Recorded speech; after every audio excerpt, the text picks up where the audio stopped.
আসসালামু আলাইকুম বন্ধুরা, সবাই ভালো আছেন? বিষয়টা হয়েছে ভাই, মানুষের আমরা যখন মানুষের উপকার করি বা মানুষ উপকার করে তখন চোখে পড়ে না। আর কেউ যখন কিছু বিক্রি করে তখন আপনাদের চোখে পড়ে যায়। এই যে হর্ষব বিল্লাল একটা বই ১,০০০ টাকা বেচছে, ৫০০ টাকা বেচছে, ১০,০০০ টাকা বেচছে, এটা নিয়ে ফেসবুক পুরো তুলপার চলতেছে। কেন সে যে এই যে এত এত টাকা দান করছে, এদিকে আপনাদের চোখে পড়ে না?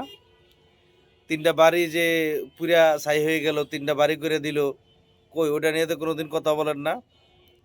শেরপুর যে পানি ধ্বংস হইয়া বন্যা কবলিত হইয়া পুরা ১১টা বাড়ি ধ্বংস হয়ে গেল, সে ১১ লক্ষ টাকা যেভাবে ম্যানেজ করে দিল, ওটা দিয়ে আপনাদের চোখে পড়ে না? সে একটা বই বিক্রি করতেছে, এটা আপনাদের চোখে পড়ে গেছে গা। আর এত এত যে মানুষের দান করছে বা উপকার করতেছে, এটি দিয়ে আপনাদের চোখে পড়ে না? হর্ষব বিল্লাল বই বেচছে এত টাকা, তার শার্ট বেচছে এত টাকা, এটি নিয়ে আপনারা এত কথা বলেন। সে যে এত এত টাকা দান করছে সেটি বলেন, সেটি আপনাদের চোখে পড়বো না।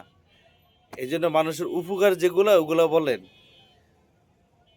তাহলে মনে করুন যে আপনি নিরপেক্ষভাবে কথা বলতেছেন। ধন্যবাদ, সবাই ভালো থাকবেন।